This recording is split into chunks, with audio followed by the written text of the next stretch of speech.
হেরে যাওয়ার ভয়ে একটি পক্ষ নির্বাচন হাইজ্যাকের চেষ্টা করছে, এমন অভিযোগ করলেন জামায়াত ইসলামের আমির ডাক্তার শফিকুর রহমান। তিনি বলেন, অপরাধের বৈধতা দিতে নির্বাচন কমিশন ইন্টারনেট বন্ধের মতো অন্ধকার পথে হাঁটছে। দুপুরে রাজধানীর মোহাম্মদপুরে 11 দলীয় ঐক্যের নির্বাচনী জনসভায় তিনি এসব অভিযোগ করেন। নির্বাচন নিয়ে যে কোনো ষড়যন্ত্র রুখে দেওয়ার হুঁশিয়ারি দেন জামায়াতের আমির। সভায় এনসিপির আহ্বায়ক নাহিদ ইসলাম মোবাইল ফোন নিয়ে নির্বাচন কমিশনের অবস্থানের কঠোর সমালোচনা করেন। আজ সন্ধ্যার মধ্যে নির্বাচন কমিশনের বিজ্ঞপ্তি পরিবর্তন না করলে কমিশন ঘেরাওয়ের হুঁশিয়ারি দেন।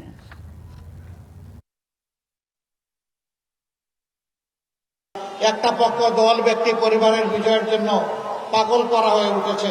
জনগণ তাদেরকে অতীতে দেখেছে আর এখনো তাদের কার্যকলাপ দেখছে।